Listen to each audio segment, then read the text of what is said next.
Oh man, I wish this discussion could go on forever. Ignore the bell. We're gonna keep going, people.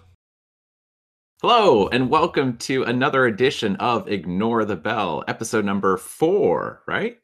Yeah, episode 4, and this episode has a very special sponsor. This one is sponsored by the color pink, when orange just does not show up on your camera.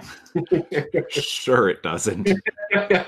He insists that he is not living in a pink room and that he doesn't have pink headphones, but he clearly does. All right, so today's topic was Avengers, or was it Avengers versus X-Men? Avengers versus X-Men. That's what we had agreed to ahead of time. I mean, we could just go Avengers if you want, but no, I like Avengers versus X-Men. Okay. Yeah. All right. So I'm gonna start the timer here for an hour, and woohoo! All right. All right. And I'm Nathan, by the way. And I'm Tyler. So this is probably a pretty good time to talk about Avengers versus X-Men, considering that Avengers just dropped its most recent trailer for Endgame. Right. I was wrong on episode 1 of our podcast where I was like, it's going to be Infinity Wars or Infinity Warser. Yeah. I mean, it's interesting because apparently a lot of people were actually upset about news places, like bloggers or whatever, writing the name Avengers Endgame in the name of the article. Even because the trailer is not titled Avengers Endgame trailer, it's just like Marvel's Avengers Right. trailer. Yes, they did title it that. So I don't like, I guess they just did that so that people could be surprised by the ending where it's like, look, it's titled Endgame. But right. It's just really I was confused when I saw the trailer because it didn't make sense to me, because I'm like, Avengers trailer? Like, it's the most generic name for it. I'm like, is this the first Avengers movie? Why would it be called that? It didn't work for me. Avengers was Avengers, but they're going the Fast and Furious route, where if you drop it becomes a completely new name. Exactly. Yes. Yeah, and ooh, okay, I've got thoughts on this trailer. Okay, first of all, how dare you, Marvel, release that trailer in the middle of the school day, because it's all my students did as soon as it got released. They all had to watch the trailer, and I didn't care for that. I mean, I also watched it in the middle of the day, but but they shouldn't have done that. Yeah. No, I know. It's oh man. It was an interest. Well, it didn't really matter to me. I'm, just working from home, so right. Yeah. You don't get to complain about that. I do, because then the students were not focused and they're just like, oh man, this movie looks so great. And that's all they could talk about. Right. Yeah, but anyway, so like the trailer was interesting. It starts out with Tony Stark saying that, like, he only has enough oxygen for, like, until the next morning or whatever. Food ran out like 4 days ago or something. Mm-hmm. And yeah, I don't know. A lot of me at that point, it was like, I feel like I was supposed to be like, oh, how sad, Tony Stark is like gonna die. But it's like, we all know that that's probably gonna happen anyway. Right. In addition, it was also just like, wait, was there nobody left on? I mean, you haven't seen Infinity War, correct? I watched a silent movie version of it.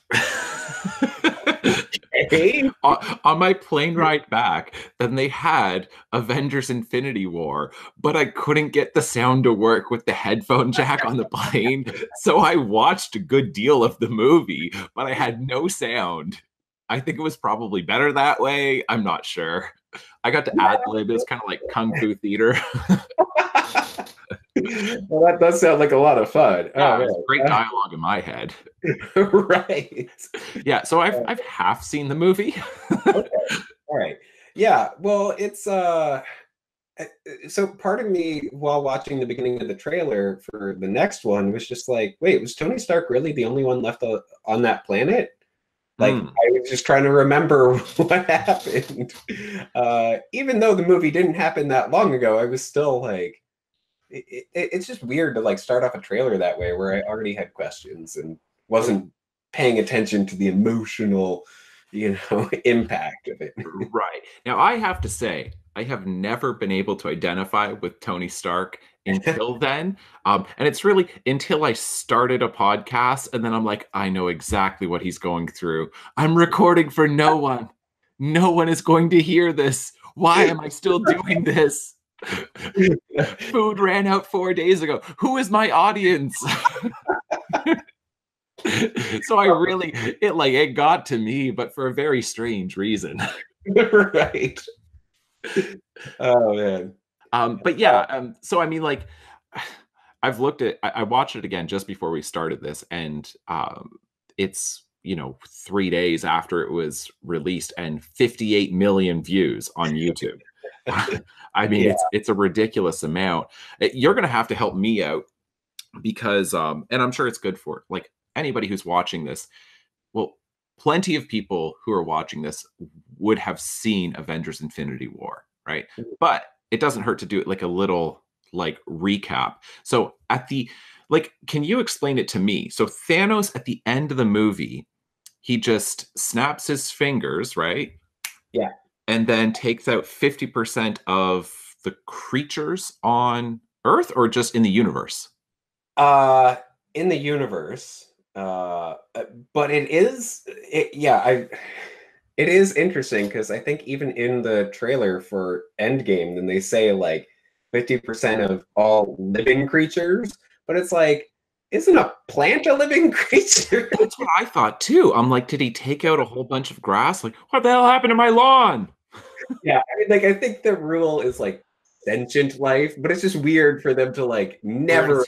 Where does he draw the line, right? Like, are crustaceans sentient? How specific did he have to be when he snapped his fingers? Because like he didn't even say anything. He wasn't like, all right, I'm going to snap my fingers. And my wish is that 50% of all sentient creatures. Like, no, it just took whatever was in his head, I guess. Right. I mean, like, that's a lot of people to keep straight in your head, and like creatures too. And did he, like, how did he even decide? Was it like every other one, where it's like in his head, they're all lined up in a row and it's like, odds get removed, evens get to stay? Or was it just the top half of Earth, but not the bottom half? Like, Yeah, it was. there's a lot of questions here. Yeah. And So- I'm sure that there are all sorts of explanations Oh, yes. out there. Of how this completely makes sense, and how dare you question the internal logic of it. So, and why is it that he did this? His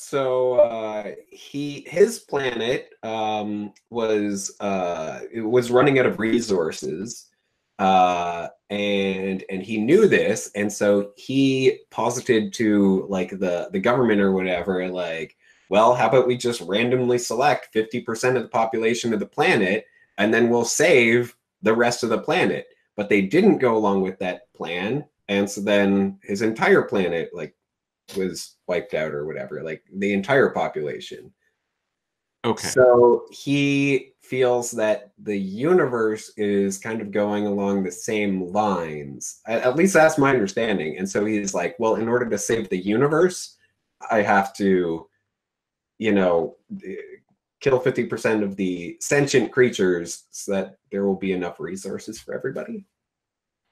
Okay. So he's kind of like a disciple of like Thomas Malthus, 19th century geographer, who's like, overpopulation, the first one to like really talk about this doomsday scenario of we're not going to possibly be able to support all of them, except for the fact that the universe is really big, and there's been plenty of times in human history where it's like, just human history alone, where it's like, ooh, those numbers got pretty small in certain regions, and they actually could have done with having a population growth there. But okay. All right. Yeah. So anyway, that was his reasoning, I guess. But yeah, so that's Infinity War. But there are, I think, 20 Marvel movies at this point, part of Yeah. MCU. Yeah, I'm sure. Have you like pulled up a list of them, or I don't have a list right in front of me. Do you want me to pull it up right now? sure, yeah. Okay. And we realized when we were talking about doing this episode that I have seen all but one of them, and I think And you've you seen. didn't, yeah, you didn't think that you had seen that many. No, I didn't. I thought that I missed a You few. kind of shamefully had to concede. Oh, what is the one you haven't seen? Ant-Man and the Wasp, Oh, uh, okay. Okay. which I really wanted to go see, but I didn't have anybody to go to the movies with, and yeah, it's not on Netflix yet. So, Right. um, but yeah, so I think there are about like 18 or 20 movies at this point, starting with Iron Man. Yes. I got the list here. Okay. All right. This is according to, oh my, this list is hard to, this is on Wikipedia and it's not going so well. Hang on. Yeah, no Sorry. worries. Oh, that's not the right order at all. Sorry. Yeah, it does start with Iron Man. And then The Incredible Hulk, I think. Iron Man, and then Iron Man 2 in 2010. Iron Man was 2008. Thor 2011. Captain America: The First Avenger 2011. And then, so that's saying what Paramount had distributed. But Okay. then what Universal distributed was The Incredible Hulk in 2008. So the same year that Iron Man came out. Right. And then Walt Disney Studios began distributing the films with the 2012 crossover, The Avengers. That concluded phase 1. Phase 2 includes Iron Man 3 from 2013, Thor, The Dark World, 2013. Okay. Captain America, The Winter Soldier, 2014, Guardians of the Galaxy, 2014, Avengers, Age of Ultron, 2015, Ant-Man, 2015. And then phase 3 starts with Captain America Civil War in 2016, Doctor Strange in 2016, Guardians of the Galaxy Volume 2, 2017, Spider-Man Homecoming 2017, Thor Ragnarok 2017, Black Panther 2018. Seriously, that was a 2018 release? Yeah, Black Panther, February. wow. Oh, Yeah. okay. Feels like it was a while ago. Avengers Infinity War 2018 and Ant-Man and the Wasp 2018. Captain Marvel is going to be 2019. Avengers Endgame is going to be 2019. Yeah. And that's all that they have announced right now? Actually, I think Spider-Man Far From Home has also been scheduled for 2019. right. So the Spider-Man movies are that's really interesting. They are being produced by Sony but released by Disney. So Sony wanted to keep the rights to the Spider-Man franchise or character, even though they had failed to do a successful series of Spider-Man movies twice, or at least, I mean, failed is and successful. Those are general terms, but people in general were not happy with Spider-Man 3 and were not happy with the Amazing Spider-Man 1 and 2. So then, Sony decided to like partner up with Disney so that they could, so that Disney could have Spider-Man appear in the Avengers, and then Sony was able to have Iron Man in their Spider-Man movie. Oh. Is Spider-Man in the comics? Is he in the Avengers? Is he an Avenger? I think so, at least. I don't.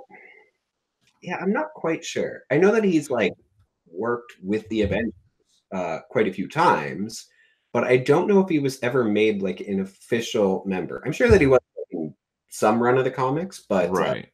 he wasn't part of the original Okay. yeah, cast. As far as I know. Hmm. But anyway, so it's interesting with those movies. They, like the title Spider-Man Homecoming, that was chosen in part to let people know that, yeah, like it's going to be a high school movie. Oh, It, okay. it had not really been done before, like with Spider-Man. Like they kind of done some high school stuff, but there was like, you haven't seen Homecoming yet, No, right? no. Okay. I really enjoyed it. But yeah, so it is very much like a young Peter Parker. Hmm. But then then it's also got the dual meaning of like, oh, Spider-Man's coming home to the MCU. Uh, so it was like a dual meaning there, but they've decided that they said that they would like to keep home in the title of all these Spider-Man movies that they're going to be coming out with. So Spider-Man Far From Home is the Oh, second one. And I don't know what the third one is going to be called, but no place like home. yeah, maybe. I wouldn't be surprised. It's It's just gonna be him slinging his way across the yellow brick road. Just it'll be a musical. right. Yeah. So anyway, the Spider-Man movies are interesting for that reason. But but yeah, we were going to compare the Avengers to the X-Men. And I think we're both in agreement that the X-Men is just so much more enjoyable. Yeah. The Yes. Avengers. Absolutely. Avengers, there's so much that I dislike about the Avengers as a group. I mean, first of all, I'm not that interested in any of the characters. I think that they're all pretty, I don't know, uninspiring superheroes in general. Right. And Yeah. as like individuals, like Mhm. separate from their superhero persona, Yeah. I don't find them that compelling. Um, yeah, I mean, like that's anyway. You can comment on that. That's my first thought.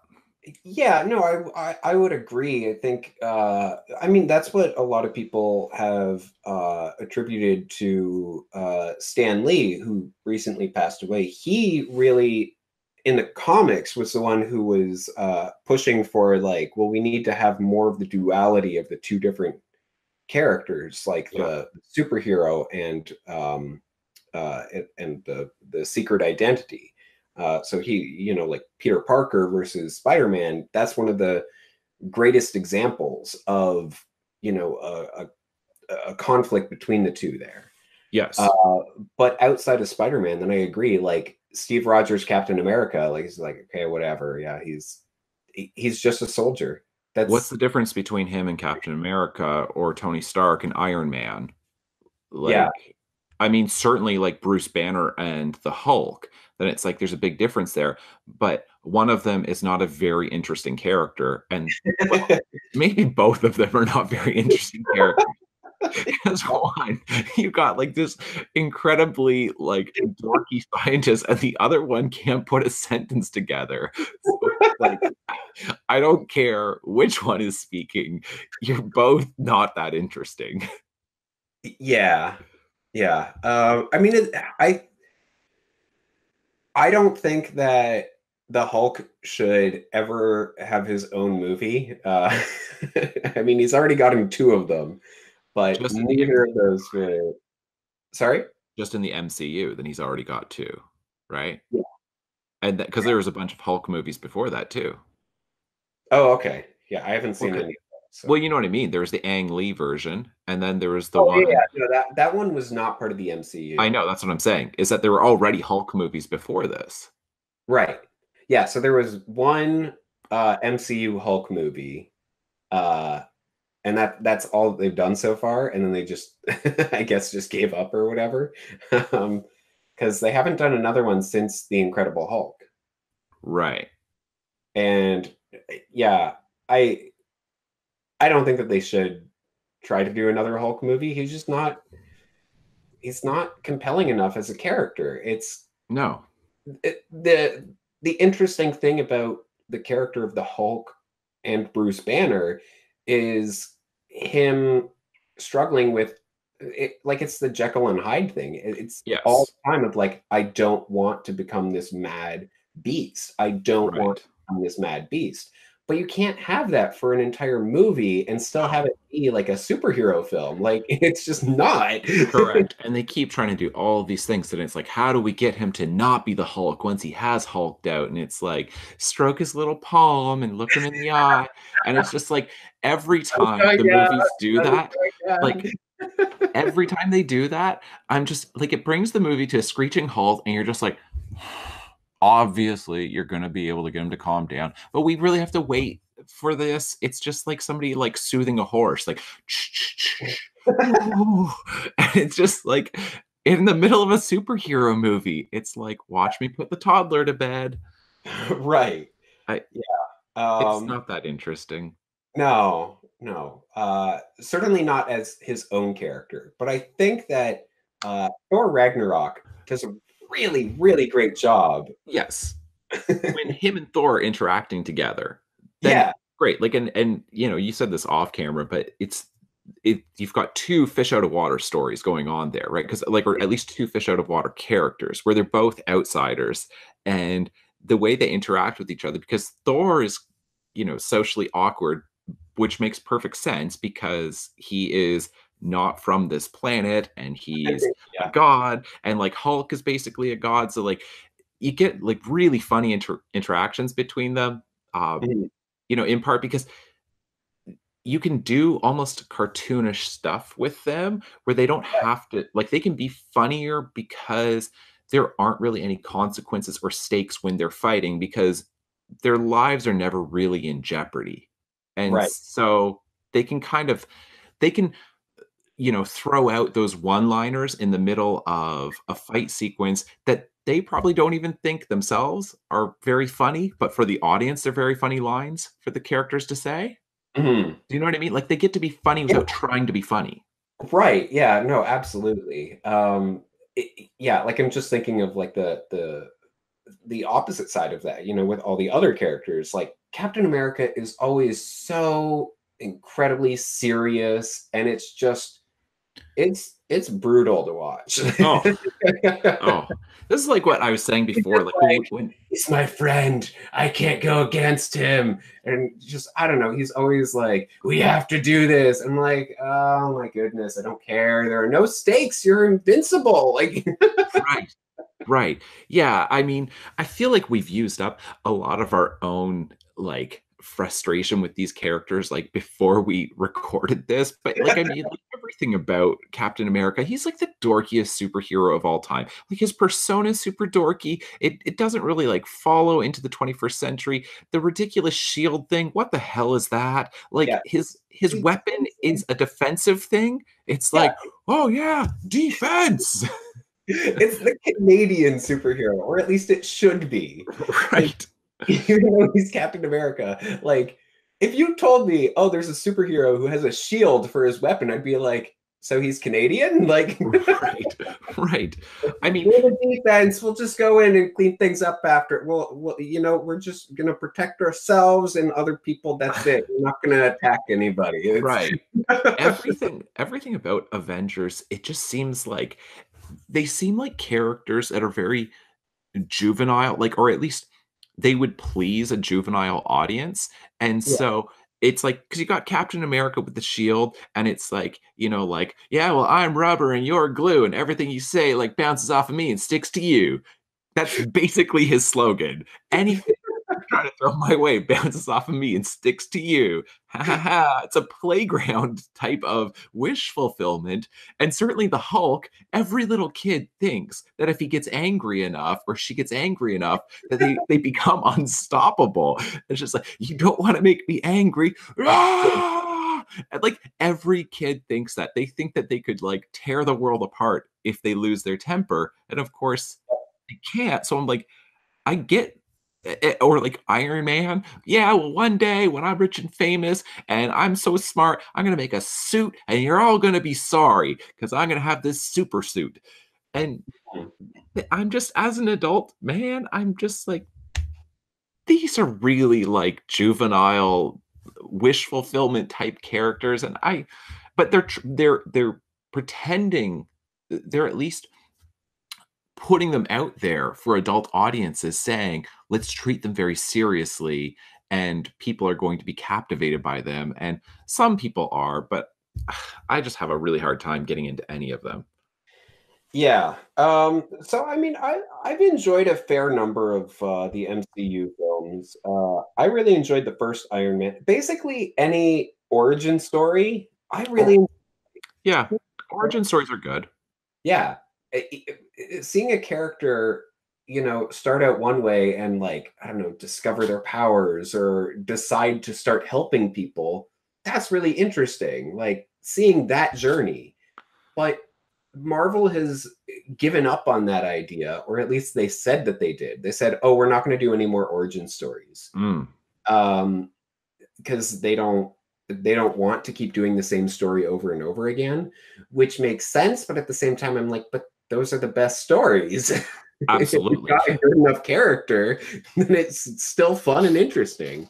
Right. Yeah, because for sure, like I watched Doctor Strange for the first time about a week ago, and I hated the opening sequence.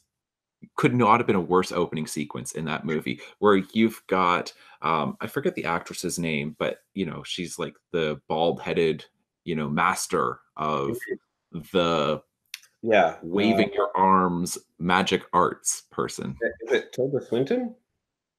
Yeah, I think so. That sounds right. And so anyway, so she's fighting the dude who plays Hannibal. Caecilius, I want to say. I forget the dude's name. Mikkelsen? Mads? Yeah, Mikkelsen? Mads Mikkelsen, yeah. Yeah. So she's fighting him, but you have no idea who's the good guy, who's the bad guy. They both seem invincible. So there's immediately, I have no idea who I'm even rooting for. There are no stakes to this. They both seem invincible, and I have no idea what the hell's going on. They seem capable of like moving every city instead of me like standing there. Like they think I'm going to sit there and I'm going to just be like, wow, like I'm blown away. Instead, it's just like, yeah, I get it. You're using a green screen and you're doing a whole bunch of special effects, but it didn't do anything. And then the last part of the movie, I didn't really like either. But the origin story of Doctor Strange is terrific. Absolutely. Yeah, like it's really good. Following him as a character and him really going like, because he's prideful and arrogant, and then he loses that thing that sets him apart, and then to see that no matter what he does, he can't get it through his current conception of how the world works, that he has to expand his mind beyond that to say, maybe like he's humbled not just physically, but he's humbled spiritually, he's humbled intellectually, to have to accept the fact that there are plenty of things in this universe that he doesn't understand and that he can't understand through his own learning, but that he has to become a student, and there's so much more beyond him, right? And when he begins opening his mind to those things, it's such an interesting film.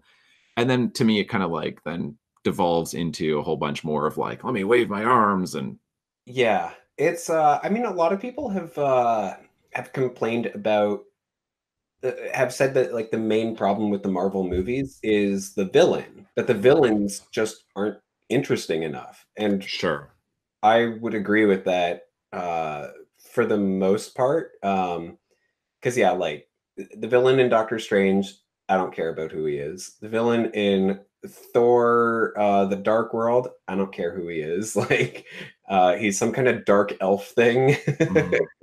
um, yeah, there are a lot of them that I don't care about. And the MCU movies that I really enjoy are the ones that do have like a really interesting they either have a really interesting villain, or they just have a really good character journey. And I think that's what's been missing from a lot of the films. Like it's like I think I like the films a fair bit more than you do, but I still do have issues with almost all of them. Like they're yeah, I keep telling myself like, oh, I think I'm kind of done with the superhero films. Like, I don't really want to watch any more of the MCU films.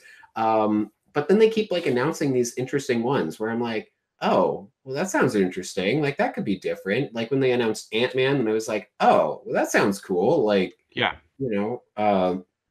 Like Paul Rudd.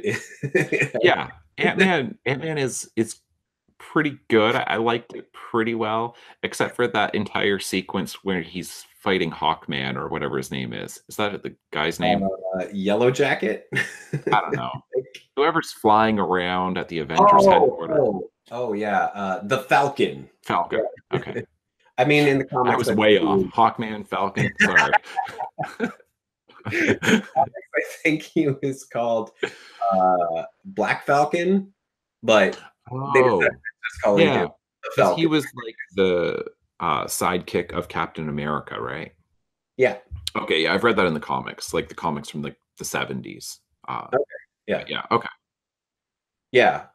Yeah, I agree. That felt a little shoehorned in there where it was like, oh, we have to remember that this is part of the MCU. That was exactly what it was. That entire sequence, and they're fighting each other, and you're like, there are no stakes to this. It's not interesting. It's not funny. It's Yeah. yeah. Yeah, one of the great things that that film did, though, was in the marketing, there was at least one occasion where they had a different joke in the trailer than what ended up being in that exact same scene in the movie. Oh, that's clever. Yeah, I really enjoyed that because you got to that moment and you're like, oh, he's about to tell this joke. And then it was a completely different joke. And you're like, oh, wow, that was actually really good. Right, Like, right. it caught That's me cool. off. That wasn't what I was expecting. Yeah. Um, Yeah, I mean, I'll say that. Like I think there's good movies in there. I think definitely Ant-Man is solidly all right because it's doing something different than the other ones. It's not taking itself too seriously. Like it's like, believe it or not, like you could actually have fun watching a movie. Like, can somebody please tell that to Captain America? My goodness. Um, and then Black Panther, I liked quite a bit. that one is so good with the villain. Yeah, great Killmonger. villain. Oh my goodness, it was so good. Like it was like, wow, that's how you tell a good superhero story with a good villain. Like, Yeah, his reasoning for why he's doing what he's doing. I think even everybody talked about his reasoning, and it's like, and I mean, I think, like, yes, I agree. Like, his reasoning is great and it's compelling. And you look at that and you're like, okay, yeah, that's an actually, like, that's a great villain because you kind of sympathize with what he wants. Maybe not his methods or his tactics, but you agree about the criticism that he has for society, right? And you're like, for sure, you're making great points. I don't exactly agree with your solution, but I agree with your criticisms. Yeah. But what I found most interesting about him is that he wants to go into Wakanda and become the, is it king? Is that the proper title? And like to become the king with these people who clearly are going to hate him. Like that's such a wild move to just be like what other villain is just like, I'm going to go where I am unwanted, I am completely despised, and I will become their ruler through force. And he does it, and you kind of watch it and you're like, huh, that was interesting. Yeah. Yeah. Now, having said that, Black Panther, the film still has some issues, like trying to make you think that Black Panther is dead for 5 minutes. Like, yeah, I mean, like for one thing, yeah, that's definitely an issue. I mean, like, I thought the other thing too, like it seemed there never was a good explanation. I just watched like I forget exactly what the title is, but the Jungle Book, the one that Disney just did. oh, Mowgli yeah, something something. Yeah. I think it's just called. Oh, wait. Sorry. Did you saw the Disney film The Jungle Book? No. Okay, you saw the one that's like on Netflix. Netflix, Mowgli. Sure. Yeah, I think that was done by Andy Serkis, actually. Yes, he directed it. Yeah, I haven't Yeah. seen it yet, but Yeah, I just watched it today, and it's kind of similar to Black Panther, where you've got this the animals in their pack, right, within this part of the jungle, they insist on blindly sticking to tradition, Mhm. and it never explains why, other than but it's tradition. So then it's like when Killmonger is like, all right, I'm going to challenge you and then I'm going to defeat you and then I get to be king. And they're like, what can we do? It's tradition. And it's just like, maybe use some critical thinking and say we should kind of question our traditions. Like, for such a progressive movie, it's like that's a very conservative position to take, to say we must blindly follow our traditions no matter how much trouble they get us in, no matter how flawed they are, no matter how badly they can be exploited. We Right. have to stick to them because they're traditions. Yeah. I mean, it is interesting because then T'Challa, Black Panther, he at the end of the film decides to go against tradition, at least partly, right? To be Yeah. like, no, we are going to open up to the rest of the world and share our Right. technology. So, Right. yeah, which is exactly what the villain wanted. And so you're like, Yeah. oh. And I did like that at the end where he was very sympathetic to Killmonger, right? Where he was trying to kind of save him. I liked that. Yeah. You remember like when he's like dying and he's trying to like, Yeah. say like, Yeah. hey, And we can save you. And yeah, and like lets him like see the sunrise or sunset or whatever it was. yeah. All of that. Yeah, it was great. Yeah. So we should probably start talking about X-Men if we are going to do this. I Yeah, feel. I know. I'm kind of questioning that. I'm like, oh, do we try to get into X-Men or like I mean, we could kind of like just stick with Marvel and just do that and then do a part two, Sure. X-Men. Yeah, Um, that sounds good. because I think that like we're gonna have so much to say, and I don't want to go too far beyond an hour Mhm. for this one. I would, except for the fact that not for viewers at home, but for us, it's getting late. Yeah. And Yeah, it is. and so yeah, I mean, so a couple movies like when I'm looking at this and I'm saying, all right, what's a better like what movies do a better job of having a team of superheroes working together? Because that's what the Avengers ultimately is trying to do, right? Because you've Mm, kind of got the MCU in general, and then the Avengers as a group of these characters who are all now working together. And then you're saying, well, but we already have Marvel characters who do that, who are the X-Men, right? And doing so much to me, so much more interesting stuff in X-Men. Like X-Men, I think is just that's why I think that like we should maybe hold off on that because I've got a lot to say about it. sure. Yeah. But the movies that they've pulled in, which I haven't watched, like I say, I've only seen like a silent version of Infinity Wars, or Infinity War, right? Just Mhm. war, right? Yeah. Uh, is Guardians of the Galaxy. Because that's like right there, then you go, that is so outside of what the MCU is doing. And then it's like, but they are kind of part of it. And then they pull them in, Yeah. right? Yeah. No, I know. I mean, when people were talking about like Infinity War, and it was like, yeah, it's going to bring everything from the MCU together. Everybody was kind of questioning, like, even the Guardians of the Galaxy? Like, how are you going to introduce, like, or bring those guys in? Like, Right. so yeah, I mean, and they did such a good job with it. Like, Mm, it to me, like, I was like, oh wow, yeah, like it was more or less seamless. Like, it was like, okay, yeah, they're totally part of this, and it was partly, um, I think part of it to me was like, you know, Thor Ragnarok really uh it brought a character that we've only really seen uh on Earth for the most part, like saving Earth, sending him to outer space. right.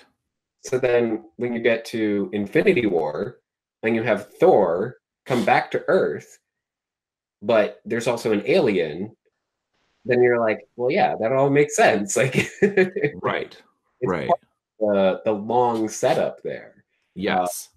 but yeah, I mean, the Avengers films themselves, though, at least the first two, the Avengers and Age of Ultron, I don't particularly care for. Everybody went crazy for the Avengers, for the first Avengers movie. Yeah.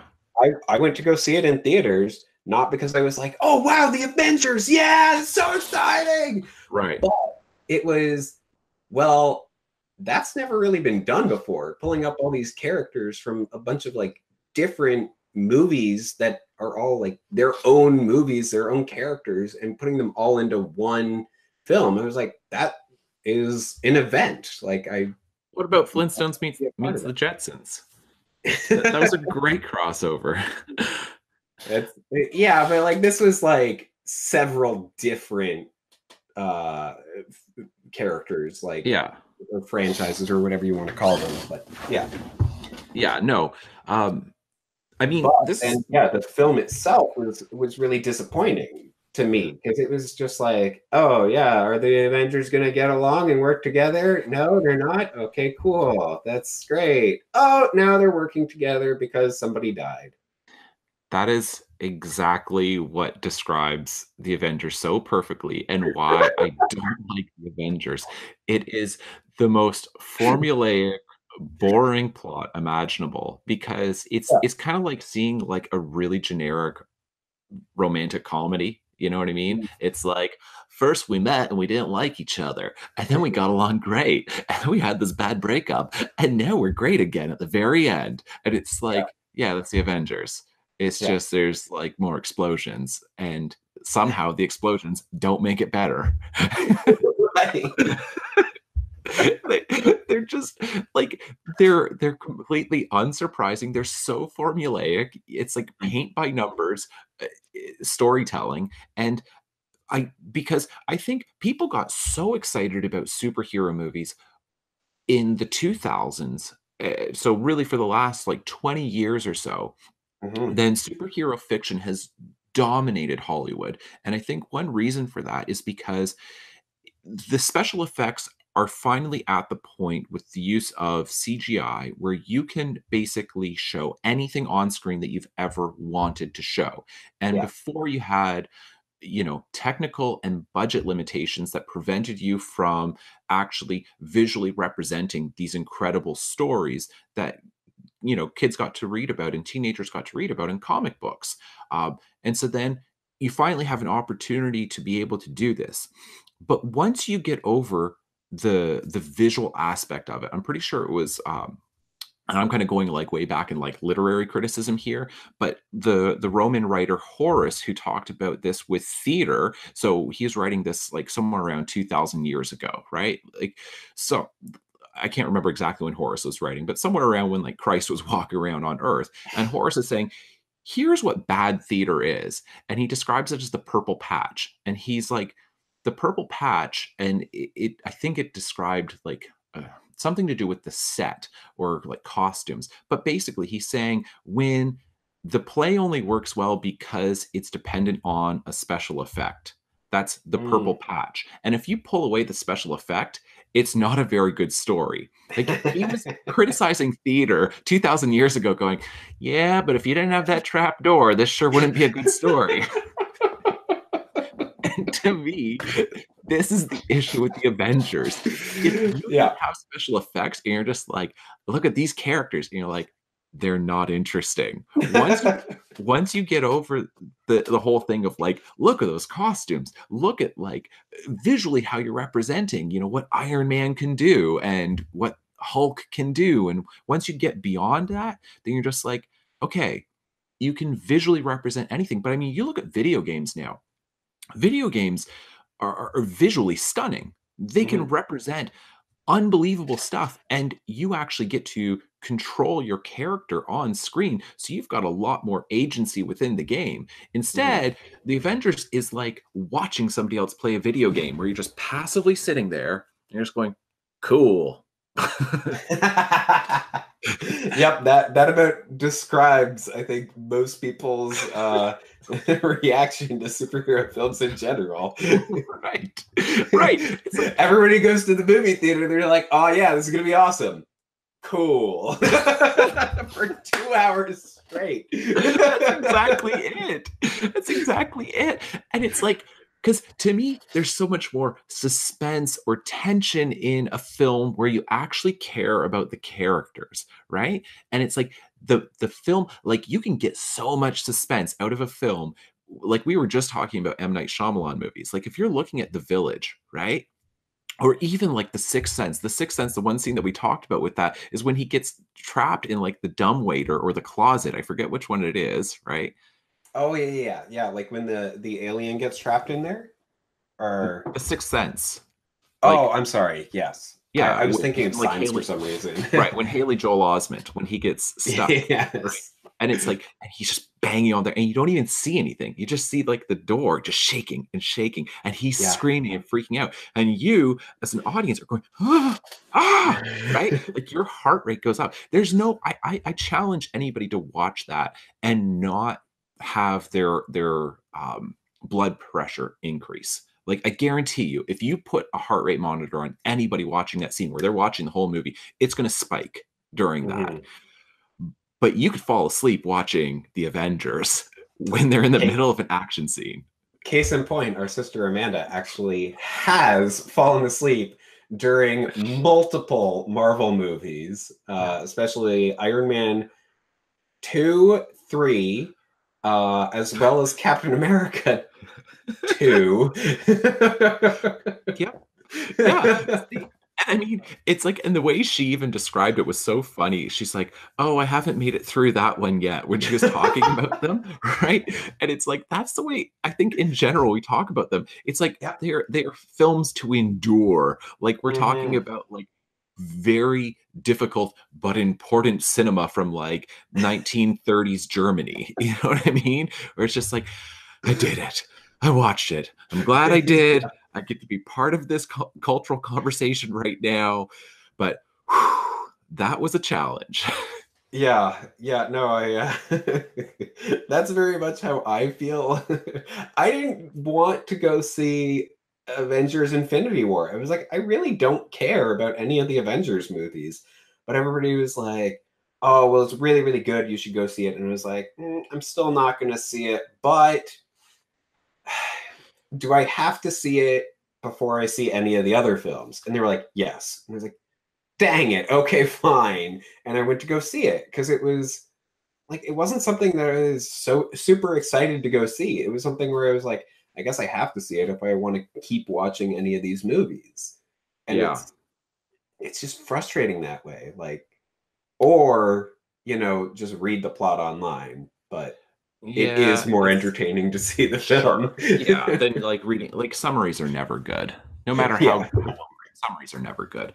I mean, yeah, it's certainly a very clever thing to do. I mean, I'm trying to think of other film franchises. From a business standpoint, then it's a great idea. And I wonder too, I think that we've talked about this.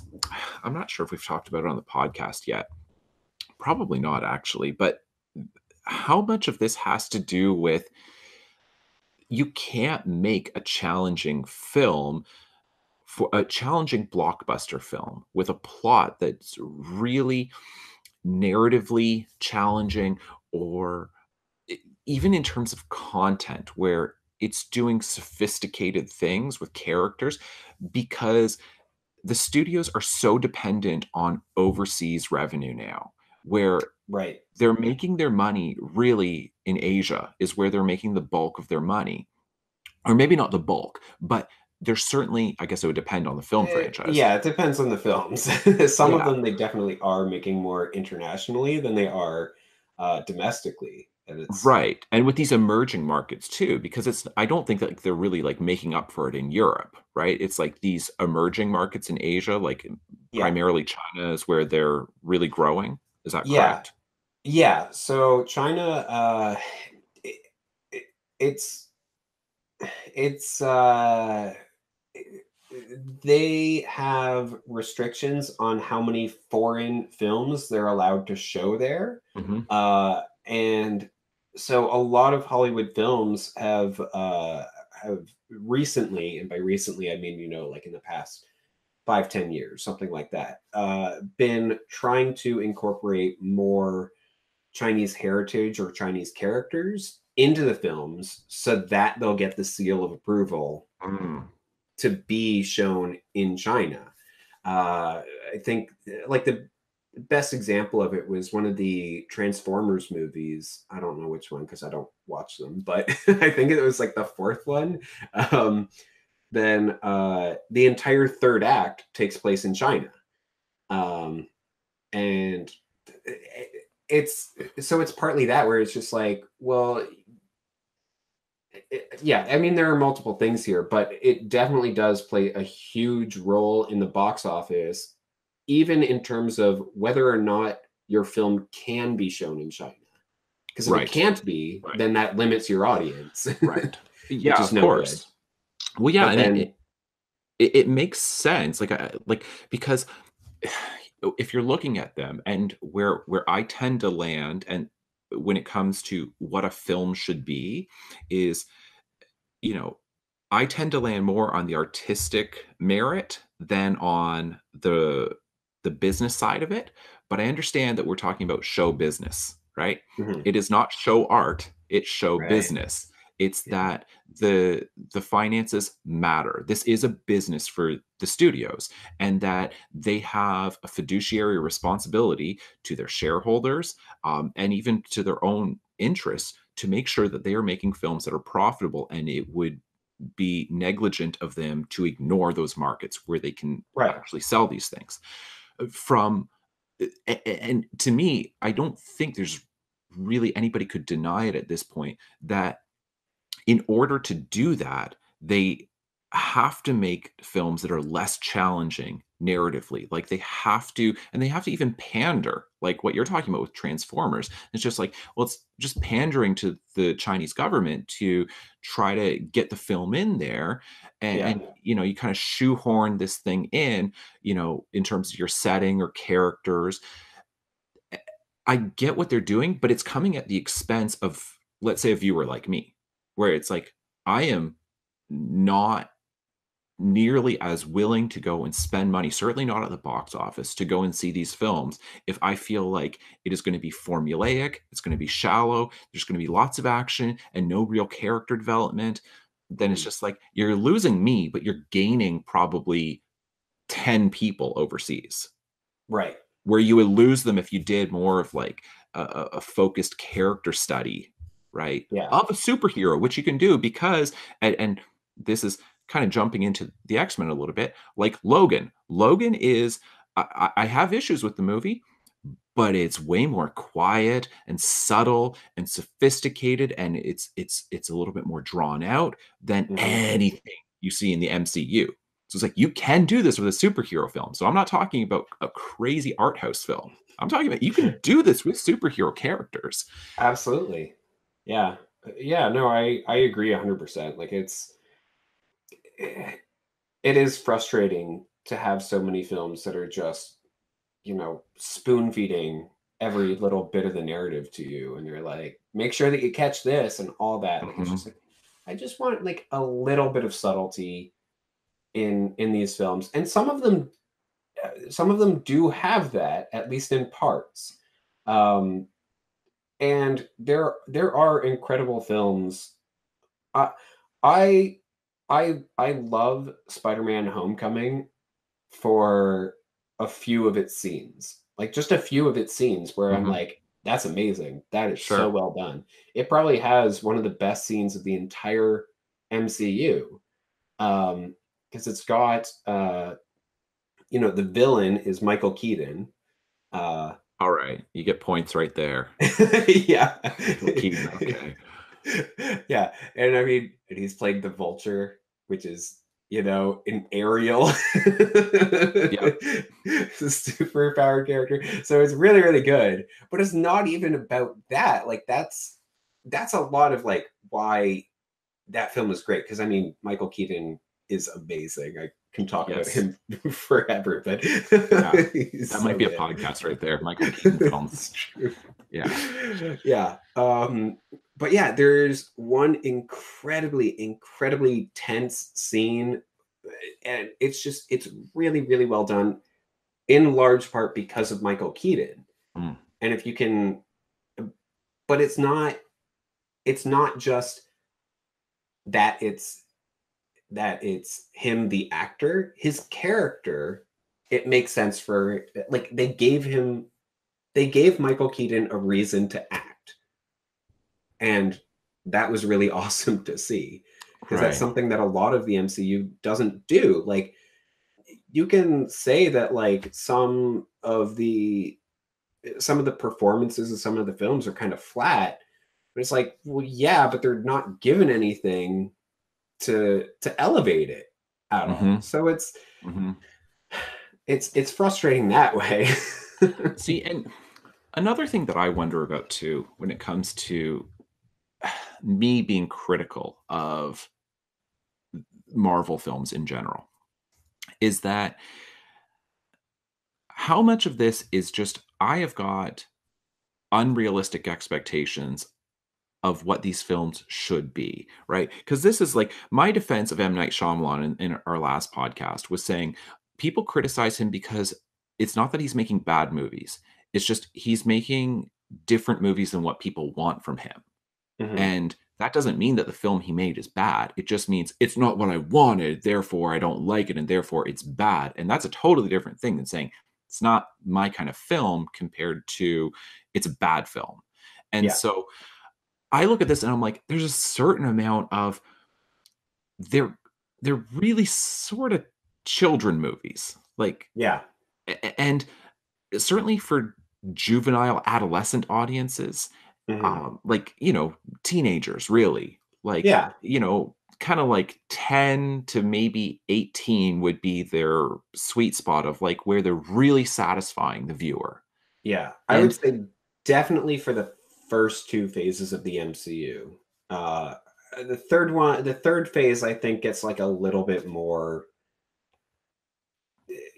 a little bit more nuanced or whatever. But in terms of like in terms of the first two phases, I agree 100%.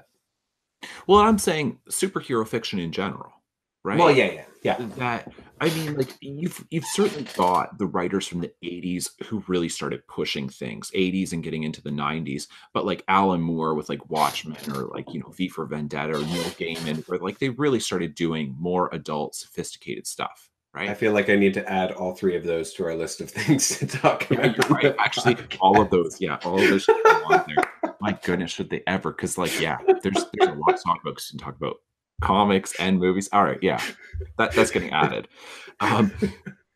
And so it's like, really, you're talking about superhero fiction, like where they're comic book characters, which you're typically introduced to those when you're a kid, and if you get really into them, if you're kind of that weirdo kid, you keep reading them longer than you should. Like you're a little too old to be reading them, but you still keep doing it because you've got these great associations from when you're younger. But I feel like, this is an interesting way of viewing it. You have got an excellent studio that does such a good job of this, they're really children's movies, but they satisfy adult audiences probably more than they're satisfying children with Pixar. Yes. And Pixar does way better films than Marvel Studios does. 100%. Yeah. Way better. And they're specifically targeted to children, but I really think that adults actually get more satisfaction out of those films than kids. Yeah. I mean, if you're talking about, you know, Inside Out or Toy Story, even, like, they are incredible in terms of, like, just like the emotions involved in them. Yeah, I mean, no pun intended with Inside Out. But. Right. But Inside Out is a great example where it's like, as a kid, that's a really fun movie to watch and really like enjoyable and satisfying and moving and all those great things. As an adult, if you have studied psychology even a little, boy, does it become interesting. Oh, yeah. Right? And it's just like getting into the psyche of a human being. And it's somehow telling a story that can satisfy this massive range in terms of ages, where you can satisfy 6-year-olds, but you can also satisfy 80-year-olds with the same story. And Yeah. and I feel like the Marvel films try to do this where they're trying to please kids, but they're also trying to, get teenagers and trying to get adults and trying to get everybody to be satisfied. And then I think also what they're trying to do is satisfy overseas international markets where you're trying to keep keep the plot moving, because like from what I understand about it is that you have to, if you want to satisfy an international audience, then they don't want a ton of dialogue and they want lots of action, which makes perfect sense, Yeah. because if you're reading subtitles, then it's like that is definitely a more challenging film if it's really Mhm. dialogue heavy. So you want Yeah. something that's more visual than dialogue based. Yeah. Yeah. That really brings up one of the biggest criticisms of the MCU in general is the lack of like consequences in terms of death. I can't tell you how many characters have died and then come back to life. Oh my goodness. Okay, that's our hour. Ignore the bell, people. We'll at least finish this topic. Yeah. But I think like we're gonna have lots more to say, because I really want to get into it more. But I'm sure we've got at least another hour just getting into X-Men and then comparing that to what Avengers is trying to do. Yeah. Yeah. This might be a 3-part. Yeah. We'll see. But yeah, so the lack of like consequences to deaths, because so many characters have died, but they don't really die. And it is part of that, like, well, it's a kids movie, so we can't kill these characters. Right. But then they're still trying to, like, every single movie is trying to be like, yeah, we're different, we're darker. You should come see it. There are going to be serious consequences, but there never are. Right. I mean, even with Infinity War, where they're like, oh man, you guys have to see this. It's going to be really dark. Like, he's threatening to kill half the population. And you get to the end of the movie, and he does. And then you're still just kind of like, yeah, but they're going to come back. Right.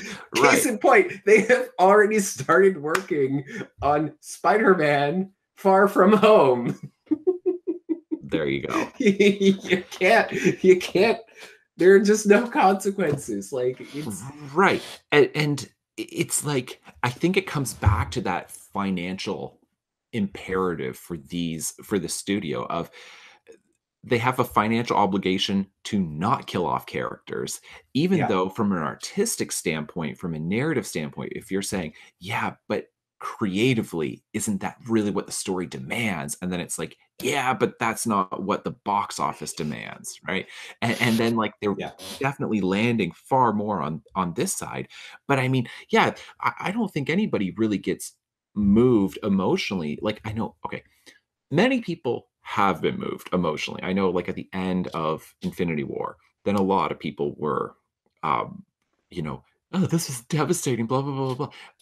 I okay, watch that entire film. Watch the ending, all right?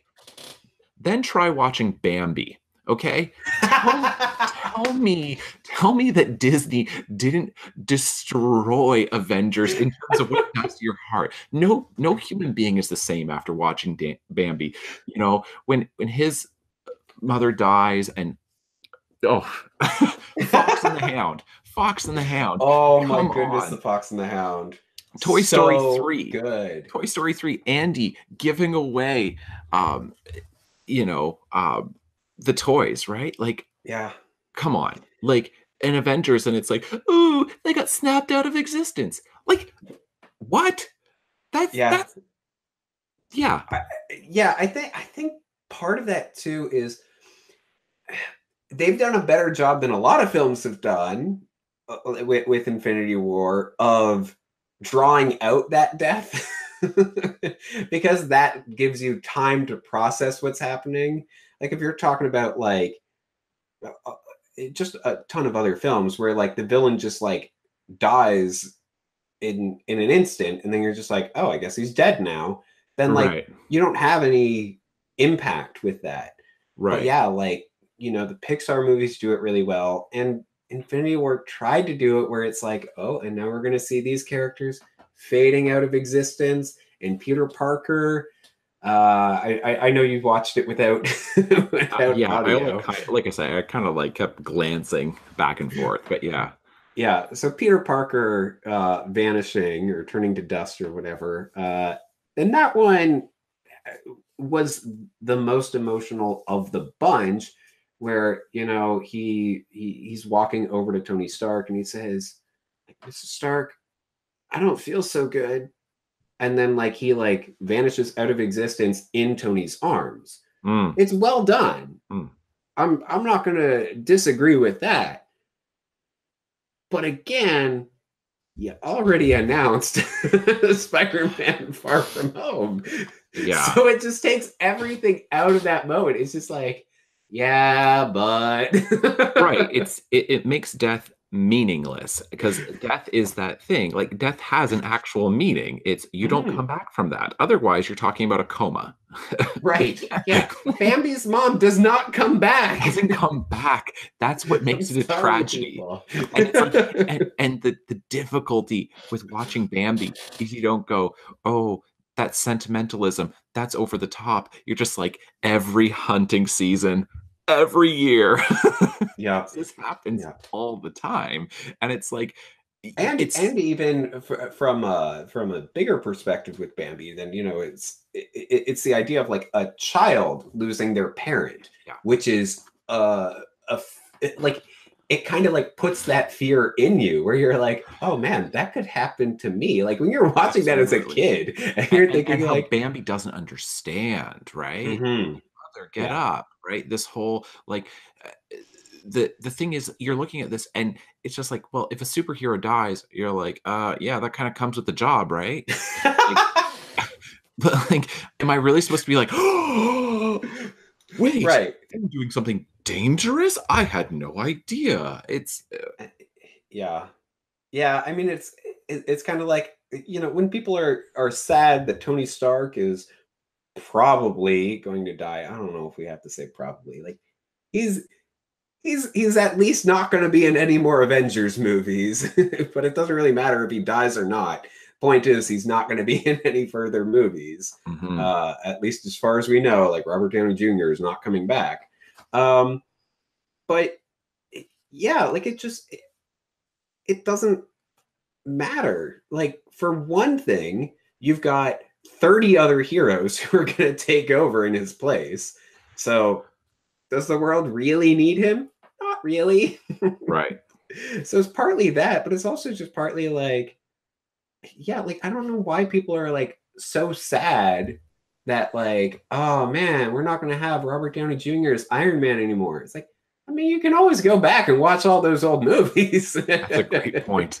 That's a great point. Yeah. Yeah. Like with Bambi, you don't get a lot of time at the beginning with Bambi's mom. Like it's really quick that Right. happens. And you care about Bambi. You care about what happens to him. Mhm. Like, I mean, you're invested in the character. You empathize, right? I find it Yeah. very hard to empathize with any superhero. Like, Mhm. because you can't have it both ways. You can't ask us to empathize with them, but you make them so super that they're so beyond ourselves that it's just Mhm. like, what am I supposed to be identifying with here? I think this Yeah. is part of my issue with superheroes in general. Whereas, like, I think I definitely think X-Men does a better job of humanizing them. And, Batman with Bruce Wayne does a great job of that because Absolutely. he is just a man and you also know that he's an orphan and you know what I mean? Like all of these things where you you can identify with aspects of that. But trying to identify with a billionaire inventor with the coolest suit in the world, right? Like with Tony Stark, and I'm just like, kind of hard for me to get there. Yeah. Yeah. I mean, part of me is like, well, yeah, I'm gonna miss seeing Robert Downey Jr., but he's going to be in more movies. And he's still going to be Robert Downey Jr. Yeah, the actor's not gone, right? I mean, like, because I think a similar one in some ways would be Hugh Jackman with Wolverine, where you get that. And is it like Logan? Is that it? Like, Yeah. he's not, because that was it for him, right? As the character Yeah. Wolverine. Okay, so I mean, you look at that, and I mean, I'm sure if you took a poll and you asked who's a more popular character, right? Or who do you identify with more, like Tony Stark or, Wolverine, then everyone is going to say Wolverine, right? Yeah. With you know that we're Logan. going to get like 5 people in the comments who are saying like, I relate to Iron Man. Yeah, exactly. 5 billionaires are watching this. I mean, but I think a lot of people can identify with Logan as a character because it's this idea of, he's kind of an underdog in the superhero world. He is angry and has got he's angry, he's a loner, he struggles to get along with other people. And this idea of trying to fit in with X-Men as a group, where X-Men as a group have trouble fitting into society, and he's like kind of the outsider of the outsiders. And for so many people, I think they look at that and they can identify with that idea of like being angry, being upset, being an outsider, and still not even really wanting to be included, right? Because you kind of resent the people who are part of the inside group. And then you look at the Avengers, and it is just, they are the jocks, they are, the captain of the football team, the cheerleaders, they are the beautiful people who have got everything. They've got fame, fortune, good looks.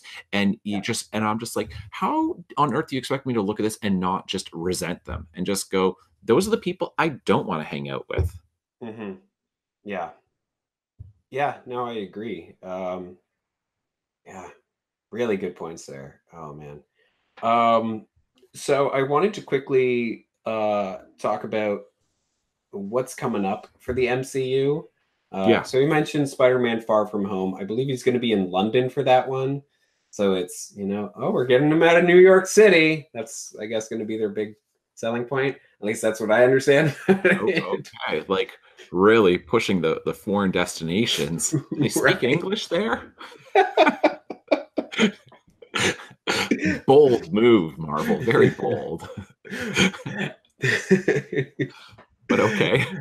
Yeah. So that one I don't have too much to talk about. But Captain Marvel is coming out pretty soon. I don't know when it's coming out exactly.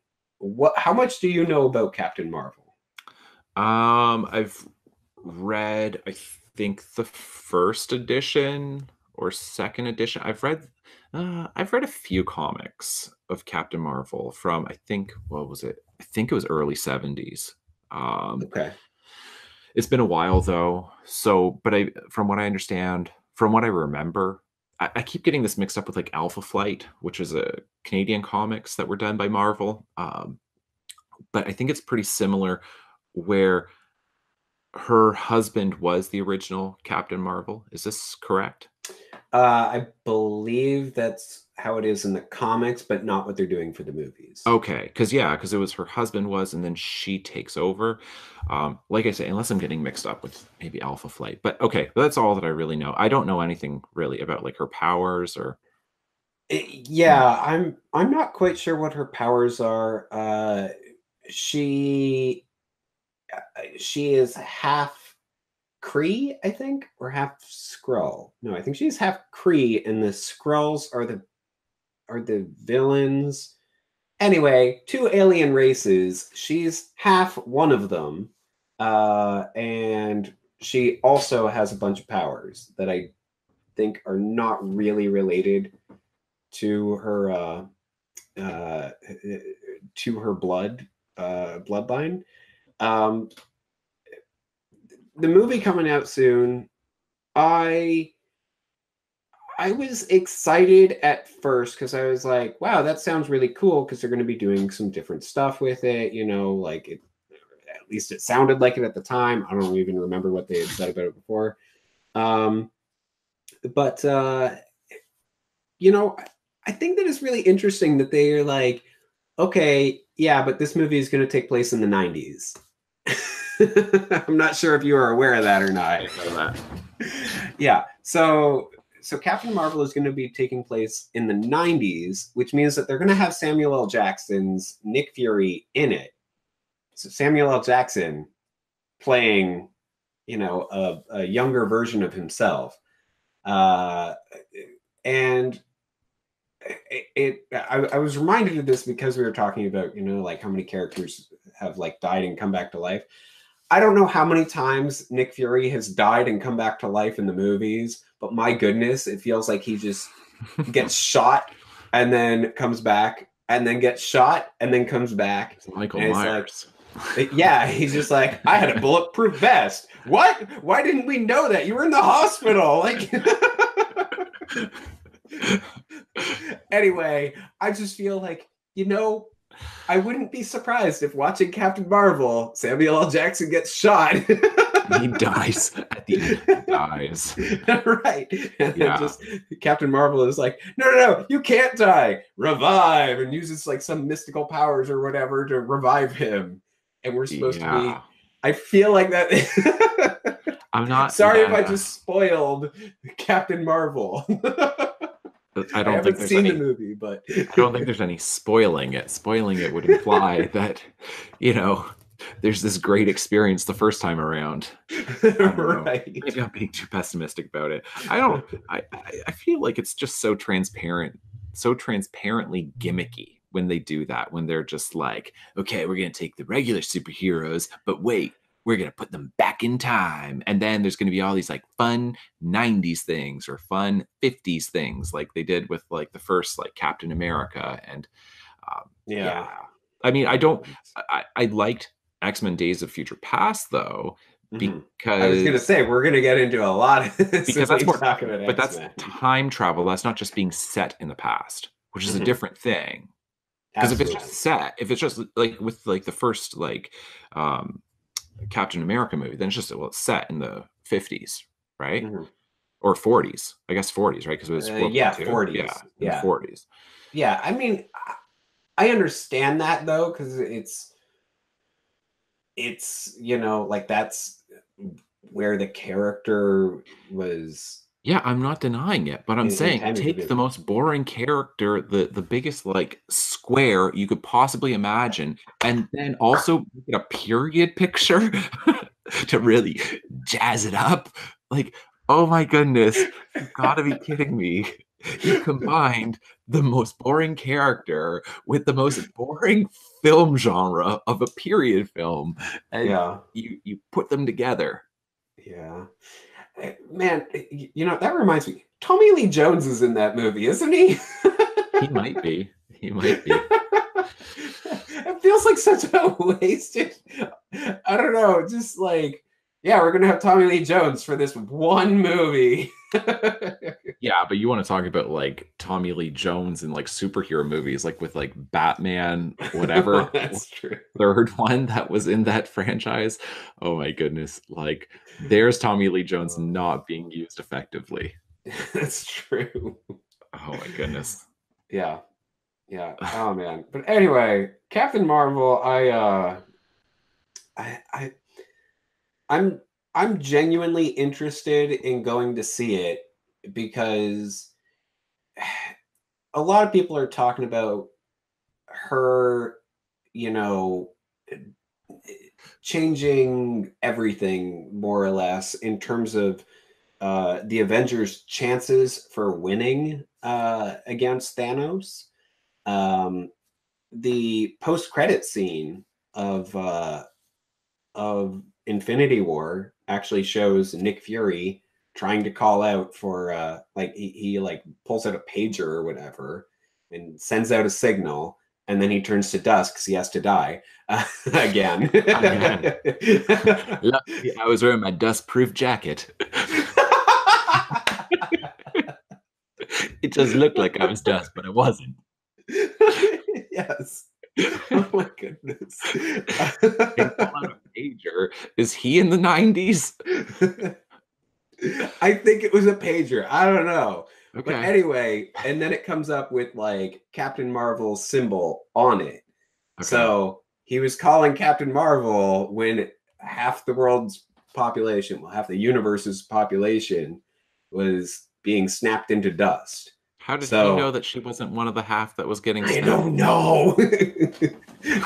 Maybe that would actually be really great if that's that's what we found out in Avengers Endgame. It's like, oh wait, Nick Fury sent out a message to Captain. No, wait, Captain Marvel's gone too. Right. Maybe it wasn't even about trying to save the planet. Maybe it's just like they had a date, and then he's like, "Oh no, I gotta cancel. Otherwise, she'll think I stood her up. Not gonna make it tonight, babe." Right. Yeah. Yeah. His last... So anyway, it's interesting though, because it's like, well, when Nick Fury has like not been really doing anything in the Avengers movies for the past while, because SHIELD was, they found out that it was actually being, it had a lot of like Hydra agents in it, so it was, you know, under enemy control or whatever. So it was disbanded, but Nick Fury is still around, even though they tried to kill him twice. And then, I mean, he gets shot in like the first scene that he's in the first Avengers movie. I kid you not. I'm sure he does. I've seen shot right in the chest. Sorry, just remembered that. Yeah, his character, I've never been that into the Avengers, so like it's all this like Nick Fury, and I'm like, who? I have no idea who this is or what he does. Like, I don't feel like it was very clearly established. I mean, aside from he organizes things, but he's always just kind of seemed like a manager, like, you know, like the coach of a little league team. Like, all right, guys, gather around. Is that basically it? Yep. Coaching them from the sidelines. All right, Hulk, what I want you to do is I want you to Hulk out, and then if he hits you, Hulk out some more. Thanks, Coach Fury. I mean, yes, he's the one who assembles the Avengers in the first Avengers movie. He's like, well, we have all these superpowered people. Let's put them on a team. What's that? They don't get along? I'm going to try to make them get along. They're still not getting along. Wait, somebody they know died. Here are his cards, his lost cards that have blood on them. Now you guys can, you know, see those and be sad together, and that'll bring you together. That's actually what happens in the Avengers. Who was it who died? I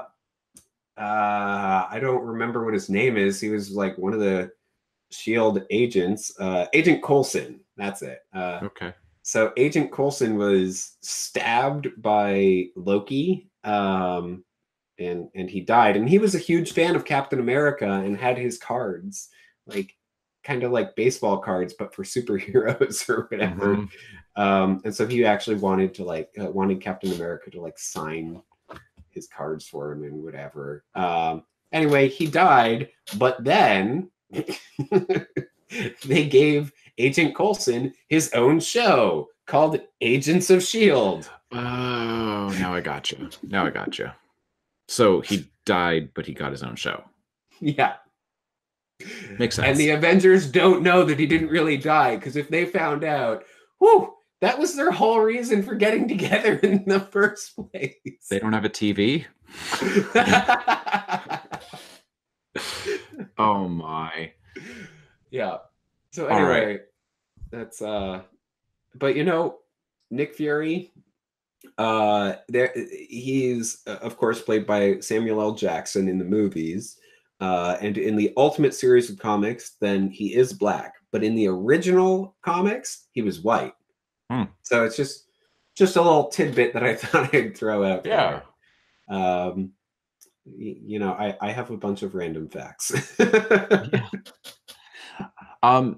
But yeah, okay. So let's go for like 5 more minutes, and then we should wrap it up. So yeah, as far as like where it's going, then it just, I don't know enough about Thanos. Like, can they even fight this dude? Like, I don't know. I mean, I guess almost got the gauntlet off of him on that planet when they were all working together until Star-Lord was a complete idiot and was overcome by emotion and just decided to like punch him or shoot at him or whatever it was. right. So So if they work together, the power of teamwork. the power of teamwork, then they will take his sequined glove. Yes. Riveting. And then one of them will have it, I guess, which doesn't seem like that will be much better. What do you do with the Infinity Stones? Right? Boy. I feel like they're not going to want to keep them all together and everything. I don't know. I feel like that should be the plot of the next movie. I think it shouldn't be, oh man, we got to get the glove from Thanos or beat Thanos. It should be, we got the glove from him. What do we do with all these stones now? Because they can clearly wipe out half the population of the entire universe. I don't know. Maybe I'm wrong here. Wasn't there a writer, J.R.R. Tolkien, who told this story already? I didn't even know that was like the plot of it. Like, oh no, the magic glove with like the jewels, like the ring. Do you know what I mean? Like a series of rings. I mean, it's like, it's Lord of the Rings, and it's like, well, like that's too much power and it corrupts. And like, if one person has it, and even if you defeat him, then what are you going to do with it? And it's like, I'm pretty sure Tolkien covered this pretty well. And whatever, they can cover it again. It just, I don't know. Meh. It's fine. 58 million people have watched the trailer and they're super excited about Ant-Man. Yeah. Is it because did he disappear? Was he one of the ones who disappeared? I haven't seen Ant-Man and the Wasp. But so at the end of Avengers. He wasn't in it. He wasn't in Infinity War. Oh, okay. So we didn't know one way or the other if he was one of the ones who turned into dust. Right, because Ant-Man and the Wasp, I think it came out after Infinity War, but it takes place before Infinity War. Oh, okay. So, yeah, I don't know about that. He wasn't in Infinity War because reasons. Okay. They got everybody else, I guess they couldn't get Paul Rudd. Yeah, I don't know. I based on what I read in the comments section or whatever of the trailer for Avengers Endgame, then yeah, it sounds like he was stuck in the quantum realm. I don't know what that is, but yeah. I don't know if the Wasp was also stuck there. Please don't spoil it for me in the comments, people. I'm just kidding. I'm not going to read the comments of this video.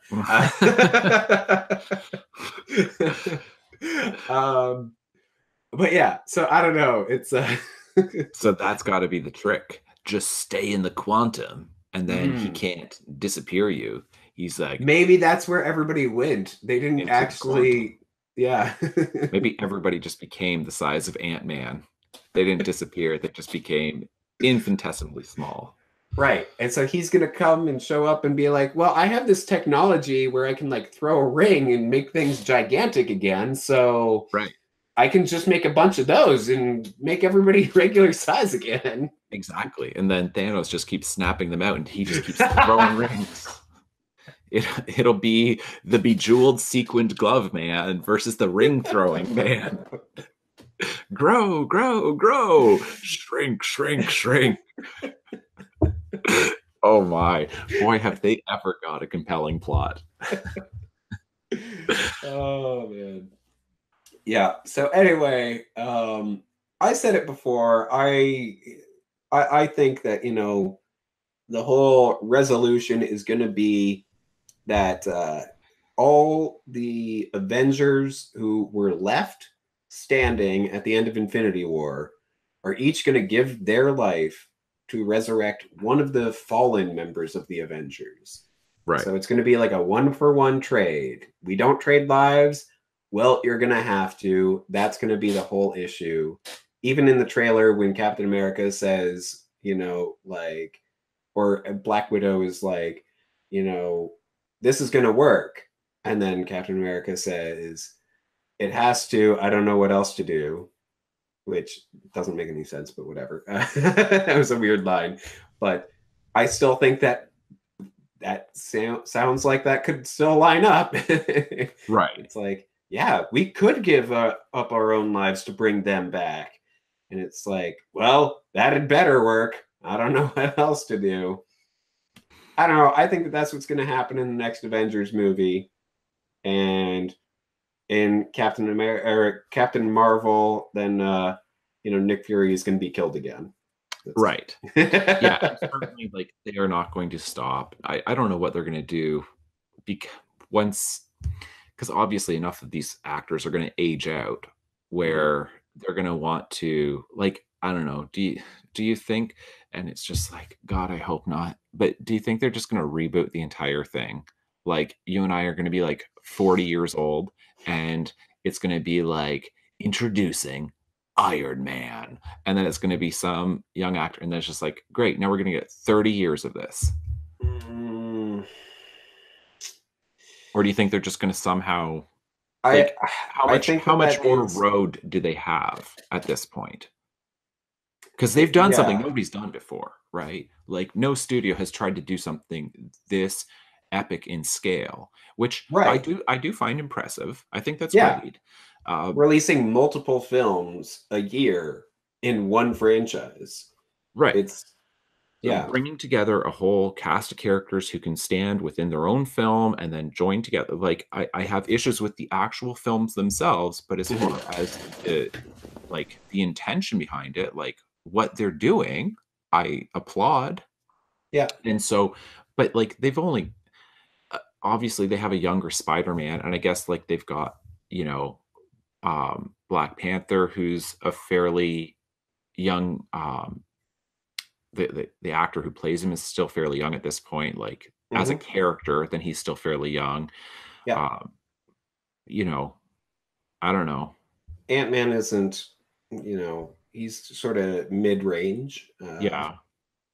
And then of course there's the Wasp, which I don't know what happened to her.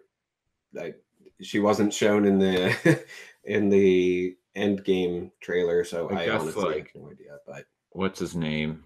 Chris, whatever, who does Steve Rogers.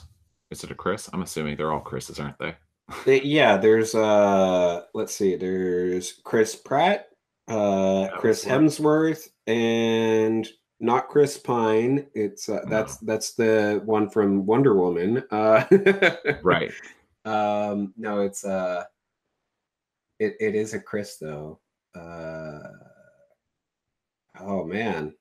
In any case, he's not that old. Yeah. So, no, but I mean, I still think that there's going to be the one-to-one trade. Like Captain America is going to give his life to bring back T'Challa. Robert Downey Jr.'s Tony Stark is going to give up his life to bring back Spider-Man. Sure. All the young ones that disappeared are going to come back, and all the old ones are going to have sacrificed their life. That I think is what they're going to do, and that way they can write off all the characters whose actors' contracts are up all at once. They can just write them all off that way. Yeah, and so I'm saying, like, I'm sure, like, that's going to happen because obviously, like, the actors will age out. That like, it just gets to that point. But then, like, there are going to be no more Iron Man movies. 20 years from now, we're never going to see Iron Man. I think that there definitely is going to be another Iron Man.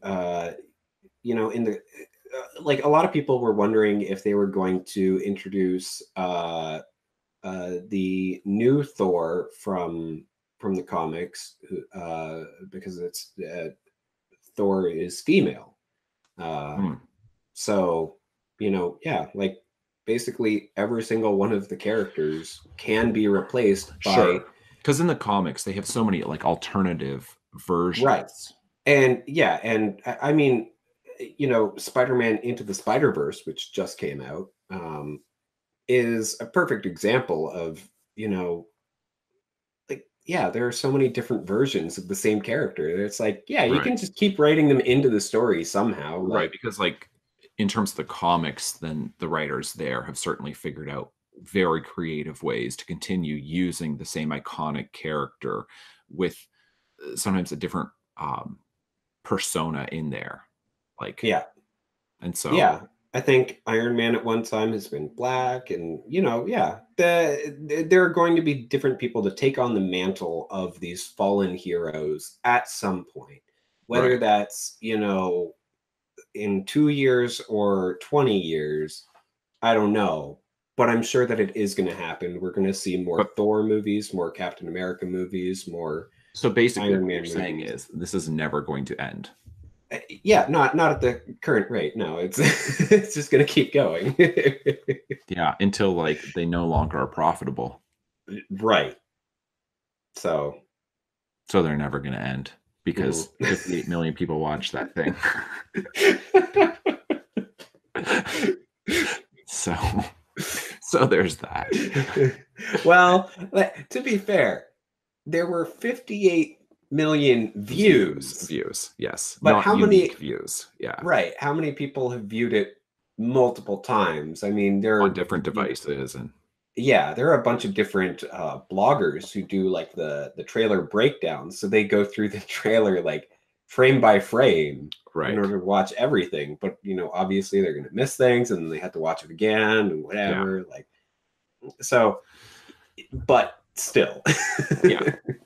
Yeah. No, it's fine. It's just it's like for me, okay, this will be the last thing I'll say, and then if you have anything else, then you can add to it. But I get a little, I don't know, discouraged by it because every time they make one of these, that is hundreds of millions of dollars that could have gone to potentially a dozen really, really interesting films that you've got a lot of writers and actors, directors, producers, uh, you know, everybody who works in the film industry. You've got tons and tons of creative people who are being shut out because so many resources are going towards these films. And yeah, that's where I kind of get a little bit frustrated because I'm like, there are so many great stories out there that and there is a finite amount of financing. There's a finite amount of screens at movie theaters, and there's a finite amount of dollars that can and will be spent on movies. yeah, And so when you do stuff like this, then you're automatically like it to a certain extent it is a zero sum game where you are then taking away from mid-range films or low budget films that to me can achieve a lot more suspense, empathy, narrative sophistication, can like do like it's just I feel like we're being denied something by having these films just kind of foisted on us. And that's where I just get a little that's I think why I'm just kind of like a little grumpy about them in general. yeah. No, I I totally understand that, and I do agree. I mean, it's frustrating because there are as many people uh, uh, as many people as there are who love these films and who are going to go see them no matter what, as long as they go on for the next 300 years. Yes. Then there are always going to be people who don't want to watch those movies at all. They're just not interested in them. Right. And for those people, like, I mean, our mom is a perfect example. Like, mom doesn't like those films. Like, she doesn't like superhero films. Uh, so, and yeah, there are fewer films that are made for those audiences who don't like superhero films. And yeah, it's Or even doing like because to me here's a great example. I like original storytelling. I mean like there's tons of writers where their dream is to write Star Wars, to write for Marvel, or to write for DC. I have zero interest in this, and I have zero interest in ever doing that because to me I just want to write original characters. I want to write a character who ends up becoming so iconic that that becomes this huge massive thing. But it never happens if studios remain this um committed to only using established characters. And I will give you a fantastic example of an action movie with kind of a superhero type thing that was an original screenplay, The Matrix. Every time we get another damn Marvel movie, you're denying, you know, a movie like The Matrix from ever being produced, because the studios had to take a big risk on that with like, you want to do what, slow-mo weird stuff like this, and this guy gets pulled out of like reality because it's not actually reality. You want to throw all this philosophy in there, And right? kung fu mixed with guns and Exactly. And it's like, but like, and mom likes The Matrix. You know what I mean? So it's like everybody likes The Matrix. Everybody who watches that movie loves it because it's doing so many interesting things, and it's very much a superhero type movie, but it's original. It's not based off of comic books. Nobody saw it coming, and it was so satisfying as a viewer. And Yeah. the Marvel movies, like I say, they're so formulaic, and I find them uninspiring, uninteresting, and I get frustrated because I'm like, you can still have action, you can still have movies that are doing a lot of stuff, not necessarily $300 million to produce, but even like a 50 million or $80 million film, that like you could do multiple ones like that could surprise audiences, instead of just saying, we'll give you this because you guys want to see this thing on screen and you want to see that thing. It's like, stop giving us what we like, what we've already been accustomed to, and give us something original. But it's a risk when they do that, and so they're unwilling to do it. Yeah, I know. It's refreshing when you see a movie that is able to do something like that. Like Ant-Man does a good job of that, where, for the most part, where you're seeing some interesting storylines there with Paul Rudd's character, who, he's a thief, but that's why he was chosen to become a superhero by somebody who was already a superhero. And it's more interesting storytelling. It didn't need that budget. It didn't need to be that big of a film. I guess what I'm saying, and though, is, and I mean, like it was originally supposed to be done by Edgar Wright, who is, a much less well-known, less of a draw director, or at the very least at that time was. And he had an original idea for a superhero film.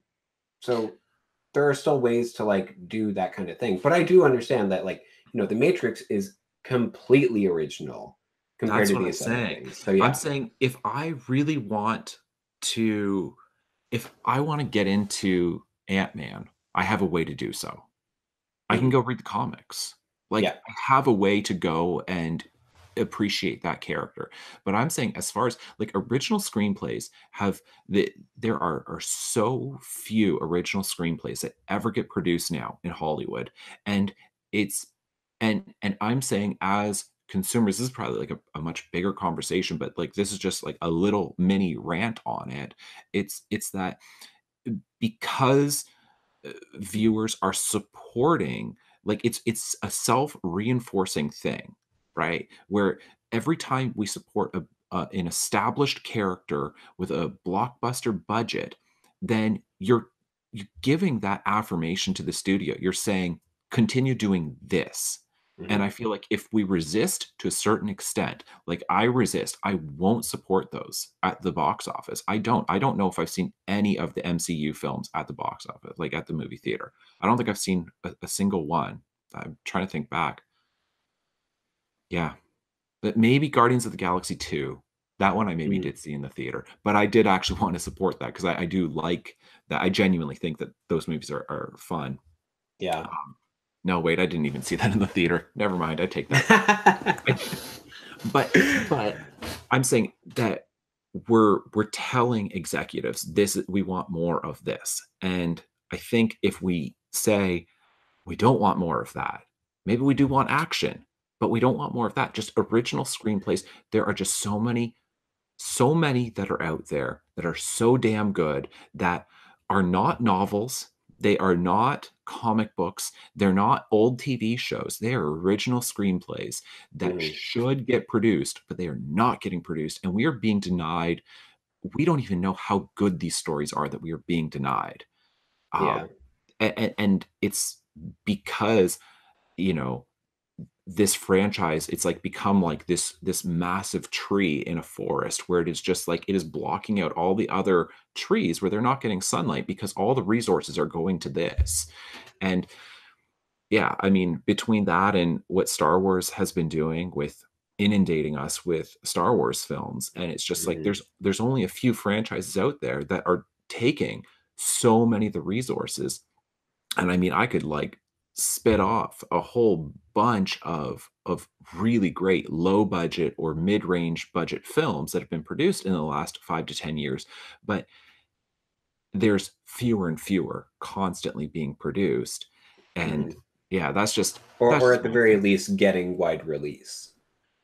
Yeah. Because I mean, there are a lot that are being, done like, independently, like shown at Sundance and stuff like that. But that's not what we're talking about. Like Because it's the mid-range that have really suffered more than yeah, anything else. It's yeah. it's the, 30 to 50 million dollar film. It's not Mhm.